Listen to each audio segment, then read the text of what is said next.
Hi, kumusta? Kumusta kayong lahat dyan? Kung saang sulok ka man sa buong mundo, kumusta? At matagal-tagal na rin akong hindi nakapag-vlog.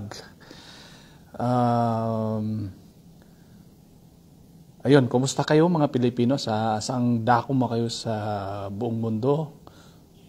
Magandang umaga, magandang tanghali, o magandang hapon, depende sa oras. Kung ano man yung time zone na sa lugar mo. At okay, kaya ako na gustong mag-vlog uli ngayon kasi gusto ko kwento about dun sa charter change or sa constitutional reform or constitutional amendment na nangyayari ngayon. Hindi ko naman itatago na siguro may mga previous na ako na vlogs na nagsasabi ako na pabor ako sa constitutional amendment, constitutional reforms. Or in other words, pabor ako sa Tsa-Tsa. Unang-una kasi, pag babaguhin natin yung batas na yan, yan ay para sa lahat. Hindi yan, sabihin natin kung sino man yan susulong ng pagbabago ng constitution, hindi yan para sa kanya lang. Yan ay pwedeng pakinabangan ng kahit sino. Kahit na kung sino man opposition ngayon, pwede nila mapakinabangan yan in the future. Tingnan na lang natin yung 1987 Constitution, yung panahon ni Cory.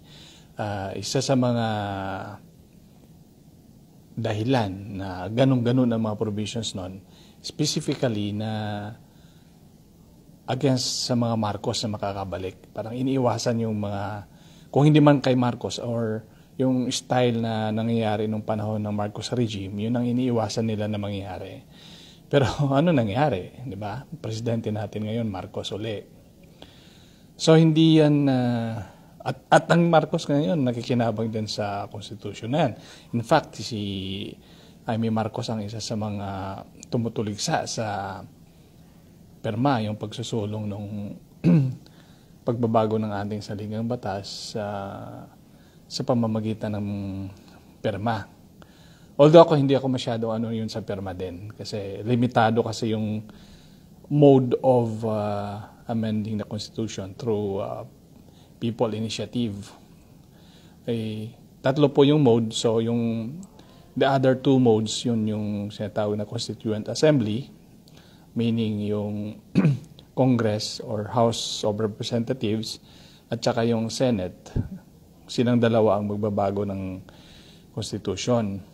The other mode is yung mag-appoint na or mag-elect na mga representatives sa Constitutional Convention.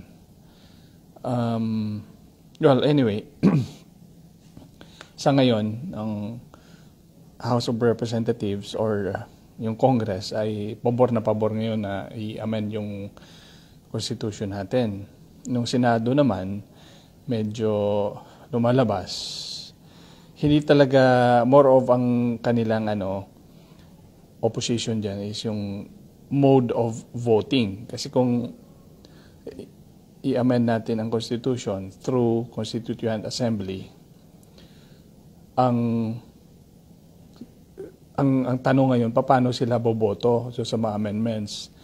Is it through joint or separate voting yung Senate at saka Congress? Kasi kung joint kasi, pag-isahin yung Congress, yung lower house at saka upper house, yung Senate at saka Congress, pag-isahin yan, malulunod yung mga senador doon sa dami ng mga congressman. Kasi one man, one vote lang. So parang wala masyadong bisa or parang walang masyado silang say doon. Gusto nila maprotektahan yung power gusto ng mga senador sa maprotektahan yung kanilang power.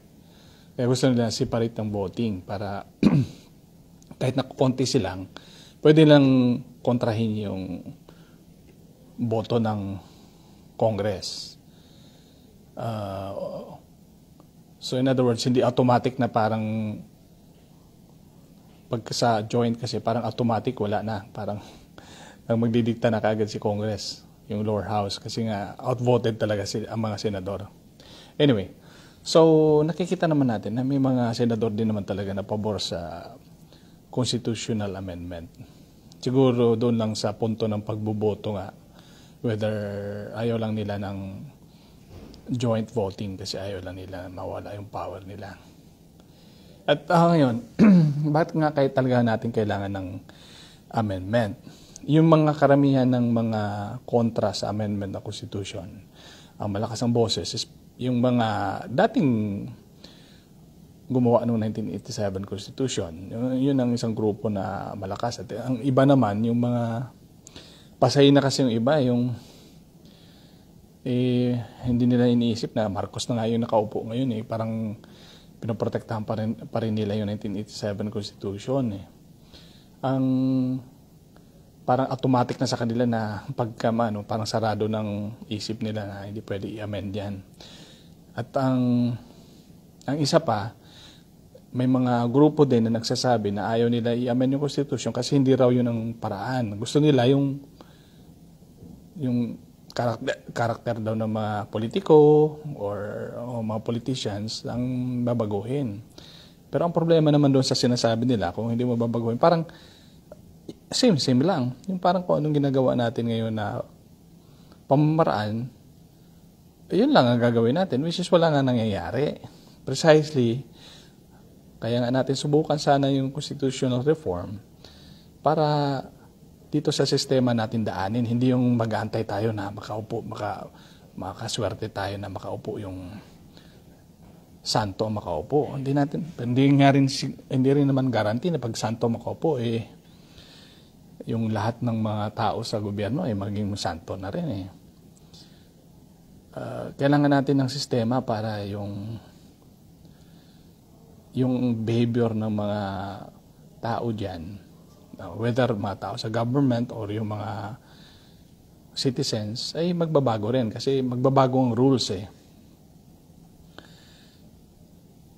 Ang problema na sinasabi nila, red tape daw ang dahilan, ease of doing business, parang ang hirap daw gumawa. Well, valid naman yun, pero patsi-patsi kasi mga solusyon na ginagawa nila ngayon. May mga i-open up yung ibang sector ng economy sa through legislation. Ang problema doon, parang merong hanging yung tanong kung constitutional ba yun yung mga batas na yun. Yung halimbawa, yung power sector, parang in-open nila yung utilities, parang hindi sure kung tama ba yun Kaya ang pinakamasimple talaga is i-open na lang talaga natin yung economy natin. Marami namang open din na economy. Example nga natin, yung binabanggit natin paulit-ulit, yung Singapore. Kaliit-liit na bansa, open ang economy nila.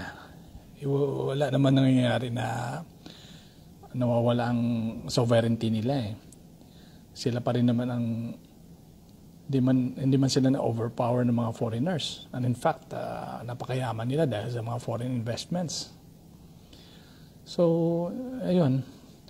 Yung sitwasyon natin ngayon, sa totoo lang, makikinabang naman ang mga oligarch natin. Well, I have nothing against oligarch kasi kailangan natin yan